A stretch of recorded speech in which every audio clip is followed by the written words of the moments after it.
वासुदेव नंदन प्रसाद जी से पढ़ेंगे हम। आज हमारा टॉपिक है शब्द शक्ति। शब्द शक्ति का अर्थ और भेद। काव्य में रस का संचार शब्द शक्तियों से होता है। यहाँ शब्दों का विशेष महत्व है कि काव्य भाषा में वाक्यों की रचना इस बात का सूचक है कि इसमें अनेक प्रकार के शब्दों का प्रयोग प्रकरण प्रसंग कवि आशय के अनुसार है। कवियों की कृतियों में शब्दों के अनेक अर्थ ढूंढने की प्रथा उचित नहीं है। देखना यह चाहिए कि कवि ने शब्दों का प्रयोग जिन अभीष्ट अर्थों को रखना चाहा है वह कहाँ तक सफल हुआ है। आगे देखते हैं। तात्पर्य यह है कि शब्द की शक्ति उसके अंतर्निहित अर्थ को व्यक्त करने का व्यापार है। अर्थ का बोध कराने में शब्द कारण है और अर्थ का बोध कराने वाला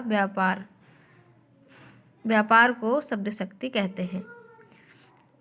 आचार्यों में किसी ने इसे शब्द शक्ति और किसी ने वृत्ति नाम दिया है। आचार्य मम्मट ने व्यापार शब्द का विश्वनाथ ने शब्द शक्ति का प्रयोग किया है।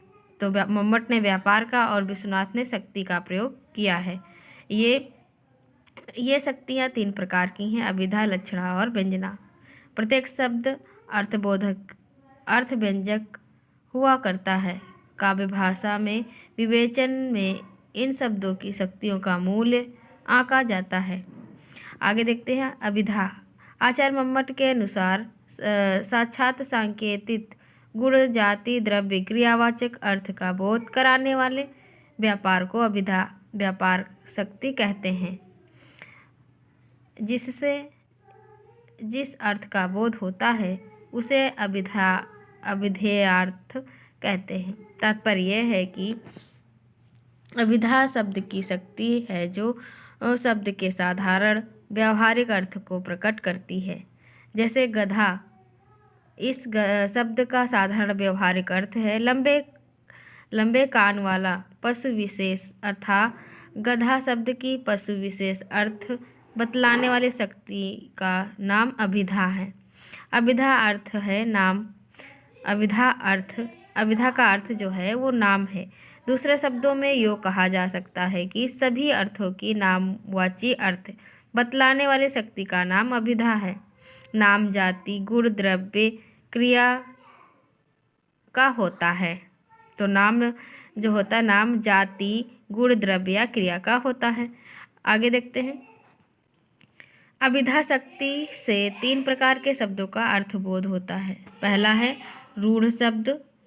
रूढ़ शब्द में इन शब्दों का अर्थबोध समुदाय शक्ति या जातिवाचक शक्ति से होता है, जैसे घोड़ा, गढ़ आदि। यौगिक में इन शब्दों का अर्थबोध अवयवों, प्रकृति और प्रत्ययों की शक्ति से होता है, जैसे दिवाकर, सुधाकर। ये यौगिक शब्द हो गए। योग रूढ़, इनका अर्थबोध समुदाय और अवयवों की शक्ति के सहयोग से होता है।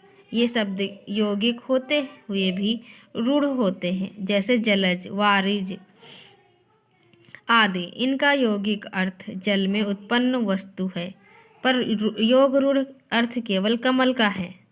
अब आते हैं लक्षणा मम्मट के अनुसार। आचार्य मम्मट के अनुसार मुख्य अर्थ के बाधित होने पर रूढ़ अर्थ का प्रयोजन के कारण जिस क्रिया और शक्ति से मुख्य अर्थ संबंध रखने वाला अन्य अर्थ लक्षित हो उसे लक्षणा शक्ति कहते हैं। दूसरे शब्दों में मुख्य अर्थ के बाधित होने पर उससे संबंध रखने वाले अर्थ का बोध कराने वाले शब्द के व्यापार को लक्षणा शक्ति कहते हैं। लक्षणा व्यापार की 3 स्थितियाँ हैं।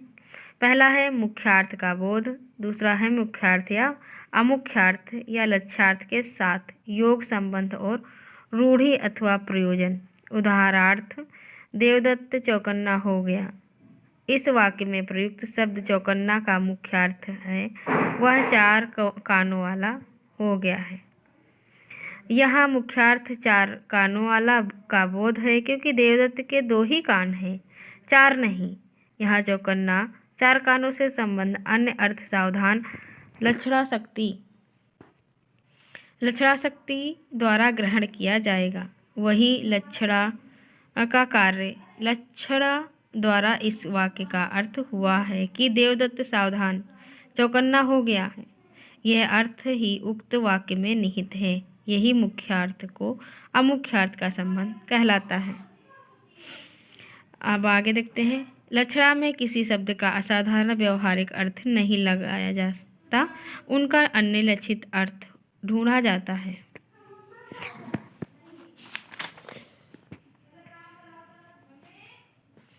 अम्मट के अनुसार लक्षणा के दो भेद हैं, रूढ़ा लक्षणा और प्रयोजनवती लक्षणा।